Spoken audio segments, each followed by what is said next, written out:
शिवसेना पक्षप्रमुख आदरणीय उद्धवजी ठाकरे, व्यासपीठावरील शिवसेनेचे सर्व सन्माननीय नेते आणि ज्यांच्या कार्य अहवालासाठी आपण सगळे इथे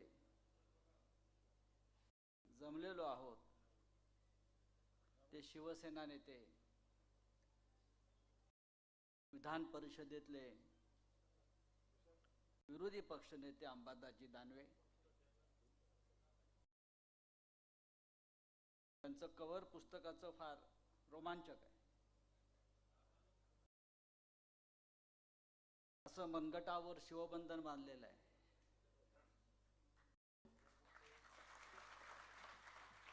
आणि अशी मूठ घट्ट अशी वळलेली आहे. आणि तो हात स्वतः अंबादास दानवे यांचा आहे. काही लोकांना भाड्यांना मनगटं घ्यावी लागतात आणि भाड्याच्या मनगटावर शिवबंधन बांधून दाखवतात. सध्या असं महाराष्ट्रात सुरू आहे. देशामध्ये सध्या महाकुंभ सुरू आहे. प्रयागराजला अनेक लोक जात आहेत. प्रधानमंत्री जाऊन आले. पूर्ण कपड्यात आंघोळ केलेली आम्ही पाहिली. मी चौकशी केली. हे असं त्यामुळे बुलेट प्रूफ जॅकेटमध्ये आंघोळ केली आहे. तुम्ही पहा, बुलेट प्रूफ जॅकेट घालून आमच्या प्रधानमंत्र्यांनी गंगेत कुंभस्नान केलं आणि आम्हाला हिंदुत्वाचा विचार दिला. आज हिंदू हृदय सम्राट आपल्यात असते आणि त्याच्या हातामध्ये कुंचला असता साहेबांच्या हातामध्ये, तर आपल्याला फार सुंदर व्यंगचित्र या विषयावर आपल्याला पाहायला मिळालं. सध्या या महाराष्ट्राचा आणि देशाचा कारभार म्हणजे व्यंगचित्रच आहे. आज सकाळी आम्ही दिल्लीमध्ये होतो आणि सकाळपासून टीव्हीला बातम्या सुरू होत्या. जे आम्ही 9 खासदार आहेत त्यातले 7 फुटणार, 7 जाणार, 7 गेले. मग अरविंद सावंत यांनी सगळ्यांना घरी बोलवलं आणि 9च्या 9 लोकांनी अगदी टीव्हीच्या कॅमेऱ्यासमोर उभं राहून सांगितलं की आमच्या हातामध्ये शिवबंधन आहे. आम्ही फक्त गंगेत स्नान केलं म्हणजे हिंदू नाही आहोत, तर आमच्या हातातलं शिवबंधन हे पवित्र आहे आणि ते गंगा स्नानापेक्षा पवित्र आहे, लक्षात घ्या. आणि म्हणून हे जे शिवबंधन नावाचं पुस्तक अंबादास दानवेंनी आज प्रसिद्ध केलं आणि त्याचं जे नाव आहे शिवबंधन, हे शिवबंधनच बोलत आहे. त्याने भाषण केलं नाही, कारण त्यांचं काम बोलत आहे. आम्ही सगळे इथे जे बसलेलो आहोत, व्यासपीठावर असतील किंवा समोर असतील, आता आम्हाला कोणताही मोह माया लोभ राहिलेला नाही. आम्हाला सगळं मिळालं या पक्षाने दिलेलं आहे. आम्ही पोलादाच्या भट्टीतून तावून सुलाखून बाहेर पडलेलो आहोत. त्याच्यामुळे मोदी आता त्यापेक्षा आमचं वाकडं काय करू शकणार नाही. सूरज चव्हाण बसलेले आहेत, तरुण कार्यकर्ता, वर्षभरापेक्षा जास्त काळ तुरुंगात राहिला. वाकला का? काय आम्हाला घाबरवणार तू? आम्हाला काय धमक्या देणार तू? आम्ही पण जाऊन आलो ना, परत जाऊ. शिवसेना हा एक अंगार आहे. बाळासाहेब ठाकरेंनी आमच्या मनगटामध्ये आग भरलेली आहे. आग मस्तकात आणि मनगटामध्ये आमच्या, लक्षात घ्या. म्हणजे गंगेत स्नान केलं उद्धव साहेब त्यांनी. दुसऱ्या दिवशी पार्लमेंटला आले आणि अख्खं भाषण खोटेपणाचं केलं. मी म्हटलं, हो काल गंगेत स्नान केलं यांनी, काहीतरी पावित्र्य राखा. गंगेत स्नान करून आले आणि 1.5 तास त्यांनी जे भाषण केलं संसदेमध्ये, म्हणजे किती खोटं बोलावं. प्रत्येक वाक्यामध्ये खोटेपणा भरलेला. आणि काही लोकांना जन्मताच ती देणगी मिळालेली असते, त्याच्यामुळे काय आम्हाला त्याचं काय. तरी काल एक फार गंमत सांगितली. काँग्रेस पक्षानं त्या काळामध्ये म्हणे बलराज सहानीला अटक करून ऑर्थरोड तुरुंगात टाकलं होतं. बलराज सहानी फार मोठे अभिनेते होते आणि हे असे अख्ख्या देशाचा जेलखाना बनवला. बलराज सहानी पासून सगळ्यांना तुरुंगात टाकलं. मग आम्हाला कुठे ठेवलं होतं? तुम्ही 5 स्टार हॉटेलला ठेवलं होतं का? सुरत चव्हाणला कुठे ठेवलं होतं? ताजला ठेवलं होतं का? काय आमचा दोष काय? बलराज सहानीची गोष्ट अशी आहे की त्या काळामध्ये बलराज सहानी हे कम्युनिस्ट पक्षाचे कार्यकर्ते होते. कम्युनिस्ट पक्षाचे कार्यकर्ते होते. चीनचं युद्ध सुरू होतं आणि कम्युनिस्टांची एक वेगळी भूमिका होती. आणि बलराज सहानी सिनेमात काम करण्यासाठी धडपडत असताना त्यांना एक हलचल नावाचा सिनेमा मिळाला. हलचल, त्याचा प्रोड्युसर होता के आसिफ आणि त्याच्यामध्ये बलराज सहानीच्या वाटाला जी भूमिका होती ती जेलरची भूमिका आली होती. तेव्हा बलराज सहानी म्हणाला की मला जेलमध्ये जाऊन जेलर कशा प्रकारे काम करतो ते पाहता आलं तर मी भूमिका उत्तम प्रकारे वाटली. आणि योगायोगाने एका आंदोलनामध्ये बलराज सहानीला अटक झाली आणि त्यांना ऑर्थरोड तुरुंगात जावं लागलं आणि त्यांनी स्वतः तुरुंगात त्याचा मुक्काम वाढवला की मला तुरुंगात राहून हे तुरुंगाचं काम पाहता येईल. बरं, तेव्हाचं सरकार पंडित नेहरूंचं होते, ते किती उदार असावेत. त्यांनी 40 दिवस बलराज सहानीला रोज सकाळ आणि संध्याकाळपर्यंत शूटिंगला जायची परवानगी दिली तुरुंगातून. बलराज सहानी रोज पोलीस व्हॅनमधून तुरुंगातून बाहेर पडायचे, शूटिंग करायचे हलचल सिनेमाची आणि ते परत संध्याकाळी तुरुंगात यायचे. हा जेलखाना होता. आमचा पंतप्रधानांना इतिहास आणि अभ्यास याचं वावड आहे. त्यांनी दुसरे काल सांगितलं की आमचे पंडित हृदयनाथ मंगेशकर यांनी सावरकरांचं गीत रचल्यामुळे त्यांची आकाशवाणीवरची नोकरी गेली. हे ते वारंवार सांगतात. गोव्याच्या एका सभेत सुद्धा त्यांनी सांगितलं. सत्य असं आहे,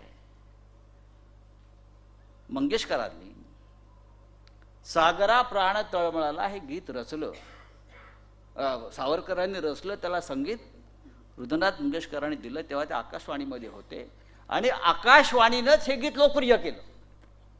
हजारो वेळा हे गीत सागरा प्राण तळमळा, हजारो, त्या काळात टीव्ही नव्हत्या, कॅसेट नव्हत्या, आकाशवाणीने हजारो वेळा हे गीत आपण ऐकलेलं आहे. आणि पंडित नेहरू आमचे पंडित मोदी म्हणतात की या गीतावर बंदी होती आणि मंगेशकरांना त्यामुळे नोकरी गमवावी लागली.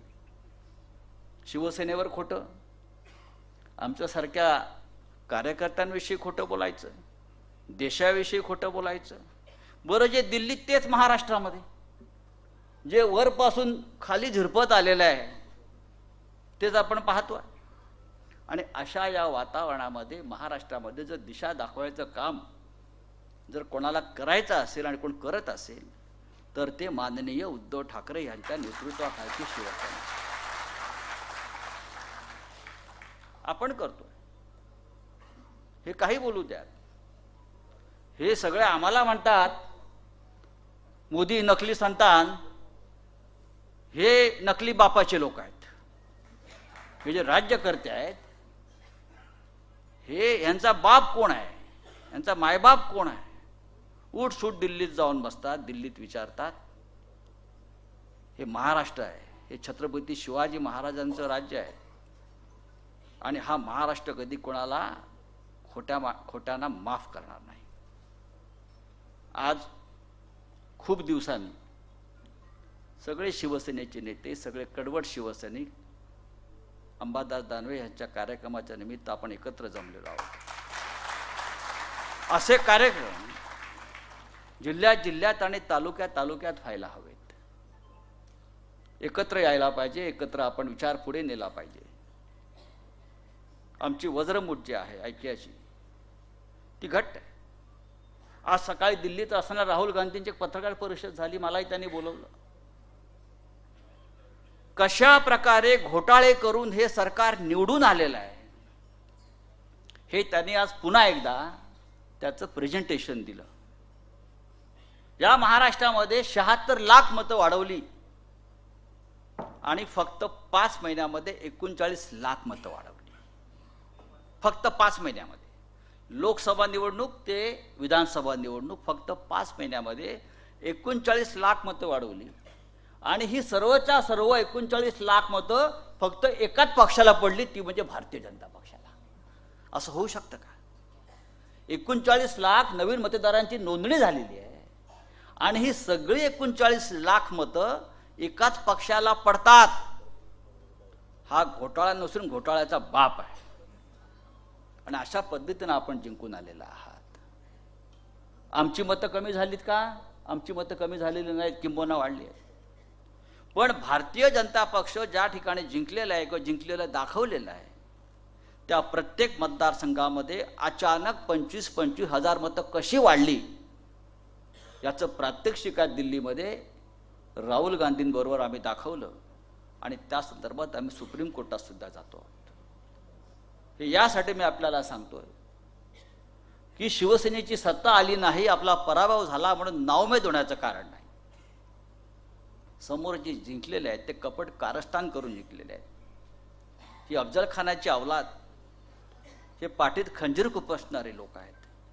त्यांनी लोकशाहीच्या पाठीत खंजीर खुपसला आहे. त्यांनी हे राज्य ताब्यात घेण्यासाठी कडकारस्थान केलं आहे, कपट कारस्थान केलं आहे. त्यांनी बाळासाहेब ठाकरेंची माननीय हिंदुहृदय सम्राटांची शिवसेना तोडण्याचा अघोरी प्रकार केलेला आहे. आणि ह्याला आपल्याला मुंहतोड जबाब द्यावा लागेल. आणि आज महाराष्ट्रामध्ये लढण्याचं धैर्य कोणामध्ये असेल, जिद्द कोणामध्ये असेल, ती फक्त आपल्या शिवसेनेमध्ये आहे, लक्षात घ्या. बाकी सगळे त्या नरेंद्र मोदी आणि अमित शहाचे गुलाम झाले आहेत, डरपोक आहेत. आणि महाराष्ट्र हा कधीच डरपोक नव्हता. महाराष्ट्र हा कायम निर्भयपणे काम करत राहिला. आणि आजच्या दिवशी हे शिवबंधन नावाचं पुस्तक जे प्रसिद्ध झालेलं आहे त्यातून एकच संदेश मी आपल्याला देईन. हे पुस्तक त्यांच्या कार्याचा अहवाल आहे की हे शिवबंधन जे आहे हीच आपली वज्रमुठ आहे, हीच आपली ताकद आहे, पवित्र आहे. याचा बाजार मांडू नका. ज्यांनी मांडलाय त्यांनी मांडू. आज तिथे मराठी पाऊलं पडते पुढे गाडा होतं, माझ्या डोक्यात ओळ आली. काही जणांचं मराठी पाऊल गद्दारीकडे पडत आहे. ही काय मराठी माणसं आहेत का? माननीय शिवसेना प्रमुखांनी मराठी माणसाला जो स्वाभिमान दिला, अभिमान दिला, अस्मिता दिली, तेज दिलं, त्याच्यावर थुंकण्याचा हा प्रकार आहे. छत्रपती शिवाजी महाराजांनंतर माननीय हिंदुहृदय सम्राट बाळासाहेब ठाकरेंनी या महाराष्ट्राला जो एक पाठीचा ताठ कणा दिला, स्वाभिमानानं उभं राहण्यासाठी कणा दिला, हे सगळे पाठीला कणा म्हणायचं की रेड्याचं शिंग बोलायचं त्यांच्या पाठीला मला काय माहित नाही. पण असो, आज खूप चांगला उत्साहात हा कार्यक्रम होतो. हा असाच राहू द्या. हा उत्साह आपला महाराष्ट्राला पुढे घेऊन जाईल. विधिमंडळामध्ये अंबादास दानवे उत्तम काम करतात. ते अत्यंत भाग्यवान आहेत. ते प्रथमच आमदार झाले आणि विरोधी पक्ष नेते झाले. म्हणजे आल्या आल्या त्यांना लाल दिवा मिळाला. आज शिवसेनेमधला बहुतेक एकमेव लाल दिवा तुमच्याकडेच आहे. आम्ही अपेक्षित होतो की आपलं सरकार येईल आणि आपल्यातले अनेक लोक मंत्री होतील. पण हा एक लाल दिवा सगळ्यांना भारी आहे, कारण तो शिवसैनिक आहे. महाराष्ट्राच्या राजकारणामध्ये अंबादास यांच्यासारखे तरुण लोक चांगलं काम करत आहेत, कारण त्यांच्या मागे शिवसेना ही 4 अक्षरं ताकदीनं उभी आहेत आणि ती तशीच राहते. मी अंबादास यांना पुढल्या त्यांच्या वाटचालीसाठी शुभेच्छा देतो आणि आपली रजा घेतो. जय हिंद, जय महाराष्ट्र.